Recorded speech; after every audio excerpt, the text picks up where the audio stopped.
अब तक हमने पढ़ा कि आरव ने अपनी सारी मुश्किलों के बारे में ऋषभ से बातें की। तो ऋषभ ने उससे सुझाव दिया कि अगर तुम्हें किसी भी चीज़ के बारे में, कितनी भी परेशानी के बारे में जानना है, तो तुम्हें सबसे पहले अपनी बीवी के बारे में पता लगाना होगा। अगर आरव खुद अपनी बीवी के बारे में पता लगाएगा तो ये उसके लिए ही अच्छा होगा। अगर वो अपनी लाइफ को सुधारना चाहता है तो ऋषभ इसमें उसकी पूरी मदद करेगा। इसीलिए उसने एक अच्छे दोस्त होने के नाते आरव को एक अच्छी सलाह दी उसकी अपनी पत्नी को खोजने की, जिसे सुनकर आरव को कहीं ना कहीं पता चल गया था कि ऋषभ क्या कहना चाहता है। इसलिए उसने तेजा को फ़ोन किया और फ़ोन करके उसने धमकी देते हुए कहा, अगर तुमने 1 घंटे के अंदर सिया के बारे में नहीं पता करा तो मैं तुम्हारा जान ले लूँगा। शेरा बहुत घबरा गया था, लेकिन उसने हिम्मत नहीं हारी। वो अपने मन में सोचता है, हे भगवान, सर ने मुझे कैसा इतना इम्पोर्टेंट टास्क दे दिया है। मुझे पता है कि मैं उनके बारे में पता लगवा नहीं पा रहा हूँ, इसकी दुख मुझे भी है, लेकिन मैं कैसे उनको पता लगवा पाऊँ। आरव सिंघानिया जो एशिया के नंबर 1 बिजनेसमैन है, वो अपनी एक्स बीवी का पता नहीं लगवा पा रहे हैं, तो मैं एक छोटा सा उनका गार्ड कैसे पता लगवा लूँ। मुझे बस इतना ही पता चला था उनके पास्ट के बारे में कि वो अपना घर क्यों छोड़ के आई, और लास्ट बार उन्हें हाईवे पर देखा गया था और उसके बाद उनका कोई भी पता नहीं लगवा पाया है। यहाँ तक उनका फ़ोटो भी कहीं नहीं मिल पाया है, कोई भी कैमरा में नहीं। यही सब सोचते सोचते वो घबराने लगता है, क्योंकि उसे आरव के हाथों कुत्तों की मौत नहीं मरनी थी, क्योंकि आरव किसी को भी मौत देता था वो कुत्ते की मौत होती थी, जिससे अभी शेरा बहुत ज़्यादा घबराया हुआ था। तभी उसके दिमाग में एक प्लान आता है, क्यों ना मैं जानवी मैडम के पास जाऊं, उनके मेंशन, और मेंशन के अंदर मेरा दोस्त वरुण जो मेरे साथ काम करता था उससे पता लगवाऊं सिया के बारे में और उसका फ़ोटो बनवा दूं, स्केच। ये आइडिया आते ही वो जल्दी से एक स्केच आर्टिस्ट को बुक करता है और जानवी जी का मेंशन का एड्रेस दे देता है और खुद जानवी जी के घर के लिए निकल जाता है। रास्ते में उसे बहुत घबराहट हो रही थी कि वो कैसे 1 घंटे में पता करवा पाएगा, उसको कुछ भी नहीं पता था। वो 2-3 हफ्तों से पता लगवाने की कोशिश कर रहा था सिया के बारे में, लेकिन वो उसे पता नहीं लगवा पाया। कुछ देर बाद जानवी जी के मेंशन के बाहर एक काली कार आके रुकती है और सीट का दरवाज़ा खुल के एक इंसान जो कि हड़बड़ी में लग रहा था, वो अपने लंबे लंबे तेज़ कदमों से अंदर जाने लगता है। देखने से ऐसा लग रहा था कि वो इंसान बहुत घबराया और डरा हुआ है। मेंशन के सारे गार्ड उसे नहीं रोकते हैं, क्योंकि देखने से ऐसा लग रहा था कि वो इंसान मेंशन के सारे गार्ड्स को जानता है, इसलिए सारे गार्ड्स उसे जाने दिए अंदर। मेंशन के अंदर जाने के बाद वो शख्स, जो और कोई नहीं शेरा होता है, वो अपने दोस्त वरुण के पास जाता है जो गार्डन में ही खड़ा था। वरुण अपने एक क्लाइंट से बात कर रहा था आरव की बिजनेस से रिलेटेड। तभी पीछे से उसे शेरा की आवाज़ आती है। वरुण अपनी आवाज़ सुनकर वो पीछे मुड़ के देखता है, तभी उसे शेरा दिखता है और वो शेरा को देख के चौंक जाता है, क्योंकि वो इतनी रात 10 बजे इस मेंशन में कभी नहीं आया, वो इस मेंशन में बहुत कम ही आता था। तभी वरुण पूछता है, शेरा क्या हुआ तुम्हें, तुम इतने घबराए क्यों हुए हो। तभी शेरा कहता है, वरुण मैं बहुत बड़ी मुश्किल में फंस गया हूँ, बॉस ने मुझे एक बहुत मुश्किल काम दिया है, अगर मैंने उसे 1 घंटे में कंप्लीट नहीं किया तो बॉस मुझे जान से मार देंगे।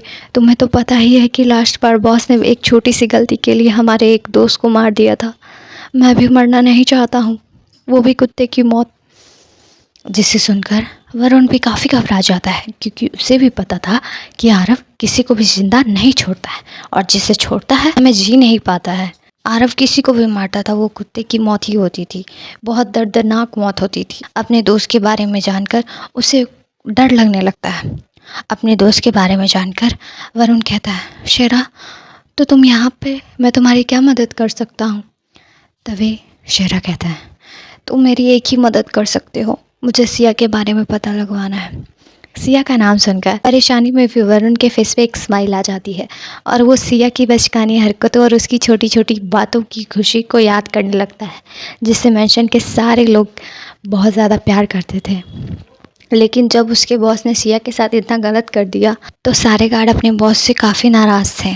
उनमें से वरुण भी एक था, लेकिन वो नौकर होते हुए अपने बॉस को कुछ नहीं कह सकते थे, इसीलिए उन्होंने कुछ नहीं कहा और अपना काम करने लगे।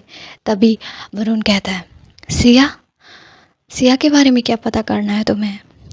तभी शेरा कहता है, तुम क्या मेरे लिए उसका फ़ोटो बना सकती हो, स्केच? एक्चुअली मुझे उसका फ़ोटो भी नहीं मिला है, वो किसी के साथ फ़ोटो क्लिक ही नहीं करवाती थी। तभी वरुण कहता है, हाँ वो किसी के साथ फ़ोटो नहीं खिंचाती, उसका यहाँ पे कोई भी फ़ोटो नहीं है, वो सिंपल ही रहना पसंद करती थी।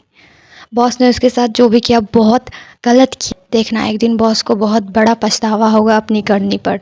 तभी शेरा कहता है, हाँ मुझे पता है वो अभी से ही बहुत ज़्यादा तड़प रहे हैं, लेकिन मुझे अभी जल्द से जल्द सिया का पता लगवाना है, और वो कहाँ है इस वक्त मुझे पता लगवाना है। तुम प्लीज़ मेरा एक छोटा सा काम कर दो, नहीं तो बॉस मुझे ज़िंदा नहीं छोड़ेंगे। तभी वरुण कहता है, ठीक है मैं तुम्हारे लिए सिया का फ़ोटो बनवाने में मदद कर दूंगा, लेकिन याद रखना सिया को कुछ नहीं होना चाहिए। इस बार हम लोग नहीं सहेंगे, अगर बॉस सिया के साथ कुछ भी गलत किए तो हम लोग आवाज़ उठाएंगे।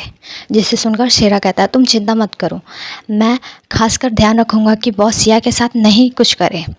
वैसे भी सिया एक छोटी मोटी शख्सियत नहीं है, मुझे तो लगता है वो बहुत बड़ी शख्सियत है, क्योंकि आरफ सिंघानिया जो इस पूरे वर्ल्ड का नंबर 1 बिजनेसमैन है, वो अपनी बीवी के बारे में नहीं पता लगवा पा रहा है, तो वो कहीं ना कहीं बड़ी शख्सियत होगी इसीलिए। तभी वरुण कहता है, वो सब मैं नहीं जानता हूँ, लेकिन मुझे पता है कि बॉस बहुत बड़ी गलती करेंगे आगे जाके, इसलिए मैं तुम्हें पहले से ही वार्निंग दे रहा हूँ। अगर तुम मेरे से सिया का फ़ोटो बनवा रहे हो तो ये याद रखना कि उसके साथ कुछ गलत नहीं होना चाहिए, क्योंकि वो बहुत मासूम लड़की है, बॉस उसके बारे में जानते ही कहाँ हैं। बॉस ने उससे बैठ के बात भी नहीं की है, ना उसके साथ खेले, ना ही उसके साथ समय बिताया है। वो यही सब बातें कर रहे थे, तभी उनके पीछे से किसी की आवाज़ आती है, जो कि एक गार्ड की थी। तभी वो गार्ड कहता है, शेरा बॉस, वो एक स्केच आर्टिस्ट आया है, उसने बोला उससे आपने यहाँ पे बुलाया, वो भी इतनी रात को। तभी शेरा कहता है, हाँ उसे अंदर लेके आओ। शेरा की बातें सुनकर वो गार्ड वहाँ से चल जाता है और वो स्केच आर्टिस्ट वहाँ पे आ जाता है। तभी शेरा उसे इंस्ट्रक्शन देते हुए कहता है, ये है वरुण, ये तुम्हें स्केच बनाने में मदद करेंगे, तुम जल्दी से इनका स्केच बना दो, और याद रखना 10 मिनट में ये स्केच कैसे भी करके कंप्लीट हो जाना चाहिए। जिसे सुनकर स्केच आर्टिस्ट डर जाता है, क्योंकि उससे यहाँ का माहौल बहुत डरावना लग रहा था। चारों तरफ बहुत सारे बॉडीगार्ड्स थे, लेकिन वो डर के मारे कुछ नहीं ज़्यादा बोल पाता है, और वो कहता है, ओके सर मैं बना दूँगा। तभी वरुण उसे अपने कमरे में ले जाता है, जो कि सर्वेंट क्वार्टर में ही था, और शेरा वहीं पे अपने गार्ड को फ़ोन करते कहता है, पता करो सिया मैडम जो लास्ट बार हाईवे पे दिखी थी, चारों तरफ सीसीटीवी कैमरा से पता करो कि वो कहाँ गई। उसके बाद मुझे कैसे भी करके 10 मिनट में उनके बारे में सब कुछ जानना है कि वो हाईवे से कहाँ गई थी। और इतना करके वो फ़ोन कट कर देता है और गार्डन के इधर उधर चक्कर मारने लगता है, क्योंकि उसे डर भी लग रहा था और उसे गुस्सा भी आ रहा था अपने आप पर। वहीं दूसरी तरफ आरव अपने कमरे में बैठा हुआ था और सिगरेट के कस लगातार लगाया जा रहा था, और सिर्फ सिया के बारे में ही सोच रहा था, क्योंकि उसके अलावा उसे और कुछ समझ नहीं आ रहा था कि वो क्या करे। कभी वो सिया के बारे में सोचता, कभी सिया का शिवांश का हाथ पकड़ना सोचता जिससे उसे जलन भी होती, कभी वो दादी के बारे में सोचता कि उसकी दादी क्यों गई, कभी वो अपनी एक्स वाइफ के बारे में सोचता जिसकी उसने कभी परवाह नहीं की। ये सभी दिमाग में उसके चल रहे थे, और वो लगातार अपने सिगरेट की कश लगाते हुए कहता है, मेरी एक्स वाइफ, अगर मुझे तुम्हारे बारे में थोड़ा सा भी पता चला कि तुम कहाँ पर हो इस वक्त, तो आई स्वेयर टू गॉड मैं तुम्हें जीने नहीं दूंगा, तुम्हारी ज़िंदगी मुश्किल बना दूंगा। तुम जैसे मुझे ऐसे तड़पा रही हो, वैसे ही तुम भी नहीं जी पाओगी अच्छे से। इतना कह के वो अपने सिगरेट की कस लगाने लगता है, और थोड़ी देर बाद वो अपने ड्रॉवर से एक शराब की बोतल निकालता है, जो कि किंगफिशर कंपनी की थी। वो शराब निकाल के गिलास में डाल के पीने लगता है और सिया के बारे में सोचने लगता है। उसे अपनी एक्स वाइफ बहुत उलझन सी लग रही थी, उसका ना मिलना, उसकी एक फ़ोटो ना रहना, सिया को उसको नहीं दिखना, रेस्टोरेंट वाली लड़की, फ्रेशर पार्टी वाली लड़की, वो यही सब सोच रहा था। इस बात से अनजान सिया अपने कमरे में आराम से सो रही थी। उसे बहुत अच्छे सपने आ रहे थे, उसे लग रहा था कि अब मेरी ज़िंदगी में कुछ भी ख़राब नहीं होगा, अब मेरी ज़िंदगी तो मज़े मज़े में रहेगी। इस बात से अनजान कि उसके पीछे एक शैतान लग चुका है पहले से ही। अगर उसके बारे में उसे पता चला तो वो उसका जीना मुश्किल कर देगा, दुश्वार कर देगा। आधे घंटे बाद इस वक्त भी आरव अपने कमरे में बैठ के शराब और सिगरेट के कस लगा रहा था। तभी उसका अचानक से फ़ोन बजता है। अपने फ़ोन बजने की आवाज़ से वो अपने होश में आता है, क्योंकि वो हमेशा सिया के बारे में ही सोचता था।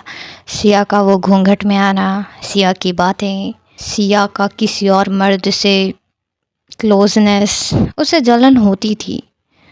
सच कहूँ तो उसने उस दिन अपनी जलन में ही सिया को धक्के मार के निकाला था, लेकिन वो ये बात ज़ाहिर नहीं होने देना चाहता था। इसलिए वो इन सब का नाम गुस्सा में कर देता था कि इसकी हिम्मत कैसे हुई मेरी बीवी होकर किसी और मर्द से मिलने की, किसी और मर्द से बात करने की। भाई बंदे की पॉजेसिवनेस देख रहे हो, कितना ऑब्सेस्ड है। लेकिन बोलेगा नहीं, ये कुछ भी नहीं बोलेगा कि मुझे इससे कुछ हो रहा है, जलन हो रही है, प्यार है, क्योंकि लड़के जाहिर करना नहीं जानते हैं। और यही बात सच है। हर चीज़ वो जाहिर नहीं कर पाते हैं। अपनी हंसी, अपनी मुस्कुराने की वजह, अपने दर्द की वजह, अपने आंसू नहीं जाहिर कर पाते हैं लड़के, लेकिन लड़कियां कर देती हैं। जैसे मैं हर चीज़ जाहिर कर देती हूँ, मैं कैसा फ़ील कर रही हूँ, क्या हो रहा है। लेकिन अच्छे इंसान के साथ अगर आप ज़ाहिर करोगे ना, तो आपकी बातों की वैल्यू होगी।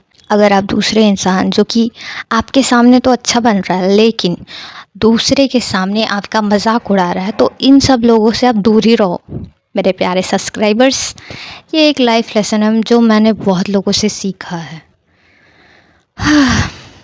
कई लोग आपको सामने से कहेंगे, अरे वाह तू तो कितनी खूबसूरत है, तू लंबी है, तेरे पास ये टैलेंट है, तू पढ़ने में भी ठीक है, ये वो, तू खाना भी बना लेती है, तू घर का काम भी कर लेती है। लेकिन पीछे से मजाक उड़ाएंगे। सच में ये बात सच है। आप कितना भी कोशिश कर लो, आप इन टॉक्सिक पीपल से दूर नहीं हो सकते हो। लगता है मैंने कुछ ज़्यादा ज्ञान दे दिया। चलो बढ़ते हैं कहानी की तरफ। और प्लीज़ ये बता देना कि आपको मेरी वॉइस में अच्छा लग रहा है कि नहीं। ये मैं बस डेमो दे रही हूँ। लाइक अगर आपको मेरी वॉइस पसंद आ रही है तो आप कमेंट कर देना, और नहीं पसंद आ रही है तो भी आप कमेंट कर देना कि आपकी वॉइस मुझे नहीं पसंद आ रही है दीदी, आप एआई में ही कर दो, तो मैं एआई में ही कर दूँगी। लेकिन मैं आपको ये बताना ज़रूर चाहूँगी कि ये मेरी पहली बार है जो कि मैं इतना बड़ा एपिसोड दे रही हूँ, तो थोड़ा घबराहट मुझे भी हो रही है और थोड़ा सा नर्वसनेस आ रही है। लेकिन मैं प्रॉमिस करती हूँ, मैं कुछ ही दिनों में सब कुछ अच्छे से सीख लूँगी, सारे डायलॉग सब कुछ जितने भी हैं, और अच्छे से एक्टिंग भी करूँगी। बस आप लोग मेरे साथ बने रहो। तो चलिए चलते हैं आगे कहानी की तरफ। आरव की फ़ोन के बजने की आवाज़ से आरव को होश आता है, और जब वो अपने स्क्रीन की तरफ देखता है तो ये किसी और का नहीं, शेरा का फ़ोन होता है, जो अपने बॉस को कुछ बताने के लिए फ़ोन कर रहा था। तभी आरव फ़ोन उठाते हुए कहता है, हेलो, सिया के बारे में कुछ पता चला? तभी शेरा कहता है, यस बॉस, मुझे उनकी तस्वीर तो मिल गई है, लेकिन। तभी आरव कहता है, लेकिन क्या? अब ये मत कहना कि तुम उसके बारे में अच्छे से पता नहीं लगवा पाया हो। तुम जानते हो ना कि मैं तुम्हारे साथ क्या कर सकता हूँ। तभी शेरा डरते हुए कहता है, बॉस, मैं पक्का आपको बता रहा हूँ, मैं कल तक उनके बारे में अच्छे से पता लगवा लूँगा, लेकिन तब तक आप उनकी तस्वीर देख सकते हो। मैंने बहुत मुश्किल से उनकी तस्वीर बनवाई है।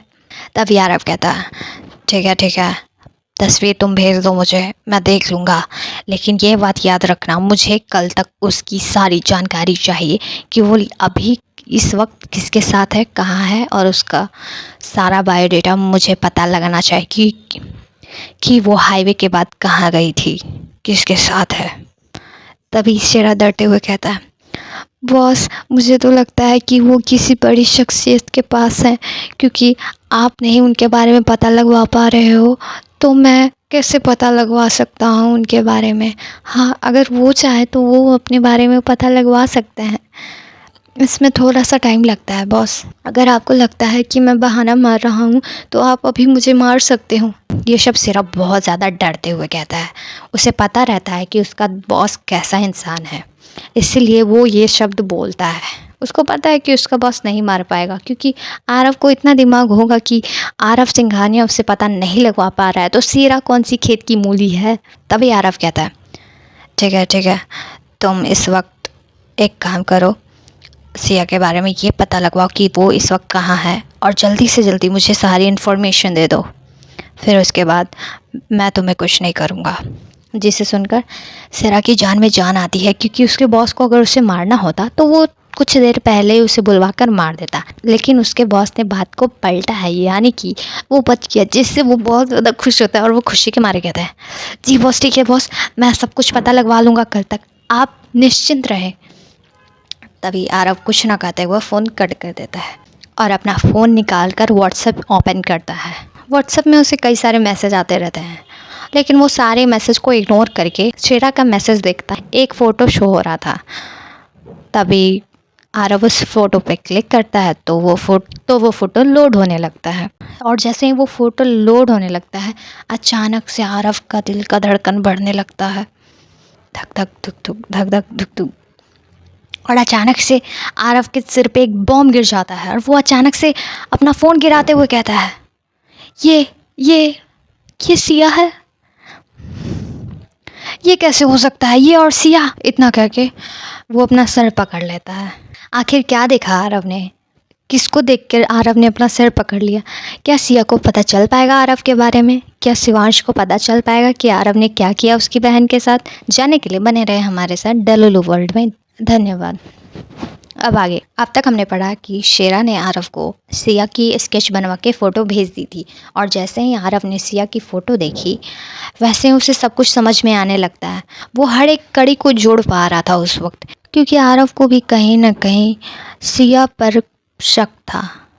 सिया की वो लेवेंडर खुशबू जिससे आरव को सुकून मिलता था, सिया के पास रहने पर आरव को जो सुकून मिलता था वो उसे कहीं नहीं मिल पाता। आरव ने भी सोचा था कि वो सिया को एक मौका देगा एज अ पत्नी, लेकिन जब उसने वो फ़ोटोज़ देखी और सिया के बारे में पता लगवाया कि वो अपनी शादी छोड़ के भाग गई है और उसकी शादी में पैसे भी दिए थे, तो उसे सिया गोल्ड डिगर लगने लगती है। लेकिन इससे पहले वो सिया के बारे में और कुछ जान पाता, शनाया ने एक गंदी चाल रच दी थी सिया का फ़ोटो दिखा के, और सिया उसके बाद आरव को मिली नहीं कभी। लेकिन आज जब आरव ने सिया को देखा तभी उसके दिमाग में सारे फ्लैशबैक आने लगते हैं। सिया का ट्रैफिक पे उस बच्ची और खरगोश से बातें करना, उनको खाना देना, सिया की खूबसूरती, सिया का डांस, सिया का मुस्कुराना, सिया की खुशी, सिया का शर्माना। आरव को सब कुछ धीरे धीरे याद आ रहा था और वो हर एक कड़ी को जोड़ रहा था, जिससे उसके दिमाग में सिर्फ़ और सिर्फ सुकून ही भर पा रहा था। जो कुछ दिनों से उसके दिमाग में कन्फ्यूज़न थे वो सब कुछ क्लियर हो रही थी। लेकिन अचानक से उसे याद आता है कि रेस्टोरेंट के गार्ड ने उसे कहा था सिया ने जिसका हाथ पकड़ा था वो उसका बॉयफ्रेंड है और दोनों जल्दी शादी करने वाले हैं, जिसे सोचकर ही आरव को बहुत ज़्यादा गुस्सा आने लगता है शिवांश पे। लेकिन अचानक से उसे याद आता है कि सिया उस लड़के के साथ हाथ में हाथ बाहों में बाहें मिला के घूम रही थी, उसके कार में जा रही थी, उसके साथ थी। आखिर कौन था वो लड़का? और सिया ने उसके दोस्तों ऋषभ, उसके कॉलेज के दोस्तों से बात भी की थी अच्छे से। तुमने मुझे बहुत तंग कर लिया, अब मैं तुम्हें नहीं छोड़ूंगा। और तुम्हारी हिम्मत कैसे हुई किसी और मर्द से बातें करने की? तुम मेरी हो, सिर्फ़ और सिर्फ मेरी। तुम्हें कोई हक नहीं बनता है किसी और मर्द से बातें करने की। और तुम्हारी हिम्मत कैसे हुई किसी और मर्द के बाहों में बाहें डालकर घूमने की और सबको ये बताने की कि तुम दोनों गर्लफ्रेंड बॉयफ्रेंड हो और जल्दी शादी करने वाले हो? क्या तुम भूल गए हो अपने पति को? अगर तुम भूल गई हो तो मैं तुम्हें अच्छे से याद दिला दूंगा। इतना कह के वो अपने रूम के सारे जितने भी सामान थे उसको फोड़ने लगता है, उसको इधर उधर फेंकने लगता है, क्योंकि उसे बहुत ज़्यादा गुस्सा आ रहा था सिया के बारे में सुनकर ही। तभी उसे याद आता है कि उसकी दादी रेस्टोरेंट गई थी और उसे समझ में आ जाता है कि उसकी दादी क्यों रेस्टोरेंट गई थी। वो इसीलिए रेस्टोरेंट गई थी क्योंकि उसकी दादी को पता चल गया था कि सिया कहाँ पे रहे, और कहीं ना कहीं आरव को ये भी पता चल गया था कि उसकी दादी को सिया की सारी इन्फॉर्मेशन के बारे में पता है। इससे उसे और गुस्सा आ रहा था क्योंकि उसकी दादी ने उसको सिया के बारे में कुछ भी नहीं बताया था। तभी वो अपने मन में सोचता है, दादी आपने सिया के बारे में मुझसे छुपाकर अच्छा नहीं किया, लेकिन कोई बात नहीं, मैंने सिया का पता लगवा लिया है। अब देखो मैं उसके साथ क्या करता हूँ। इतना कह के वो राक्षसों की तरह हंसने लगता है। वो इस वक्त एक खूंखार जानवर से कम नहीं लग रहा था। कहीं ना कहीं आरव को सिया बहुत ज़्यादा पसंद आ जाती है। उसकी खूबसूरती, उसकी मुस्कुराहट, उसका घूंघट में होना, उसकी बातें, उसकी वाइफ होना। आरव ये सोच ही नहीं पा रहा था कि वो दोनों का डिवोर्स हो गया है, वो दोनों अब अलग हो चुके हैं। वो बस सोच रहा था सिया के बारे में, जो उसने उस ट्रैफिक में देखा था, उस फ्रेशर पार्टी में देखा था, उस रेस्टोरेंट में देखा था। उसकी हंसी, उसकी खुशी, उसकी बातें, सब कुछ उसे कायल कर रही थी, उसे दीवाना कर रही थी। लेकिन वो ये बातें किसी से भी जाहिर नहीं करना चाहता था। आखिर मर्द है, किसी से जाहिर नहीं करेगा। अरे वो तो हम औरतें हैं जो सब कुछ ज़ाहिर कर देते हैं, लेकिन मर्द बहुत ज़्यादा भाव खाते हैं। और ऐसा आरव भी था। उसे बचपन से ही किसी को ज़्यादा एक्सप्लेन करने की आदत नहीं थी। उसकी पूरी दुनिया उसकी दादी में ही थी और अपने बिजनेस में ही। लेकिन उसकी इस छोटी दुनिया में एक बड़ा हिस्सा बनने वाला था सिया, उसकी बीवी, उसकी पत्नी। अब क्या होगा आगे, जानने के लिए बने रहे हमारे साथ डेलुलु वर्ल्ड में। अगर दोस्तों आपको ये एपिसोड पसंद आया तो प्लीज़ लाइक शेयर सब्सक्राइब करें। अगर आपको मेरा वॉइस भी पसंद आया तो कमेंट कर दें, ताकि मुझे पता चले कि आपको ये एपिसोड और मेरा वॉइस पसंद आ रहा है कि नहीं। भले ही मैं अच्छे से नहीं कर पा रही हूँ, ठीक है, लेकिन मैं सीख जाऊँगी। ये मेरी पहली बार है, इतना बड़ा जो मैंने चैप्टर लिखा है, तो ये मेरी पहली बार है। तो आप लोग भी थोड़ा सा कोऑपरेट करो। मैं धीरे धीरे और अच्छे से अपनी इम्प्रूवमेंट करूँगी वॉइस में। आप समझ रहे हो ना। और मैंने छोटा पार्ट इसलिए लिखा है ताकि अगर आपको मेरी वॉइस नहीं भी पसंद आए तो आप कमेंट कर दोगे तो मैं एआई वॉइस फिर से डालने लगूंगी, जिससे आपको भी कोई प्रॉब्लम नहीं होगी। ठीक है दोस्तों, बाय बाय, गुड नाइट, कल मिलते हैं।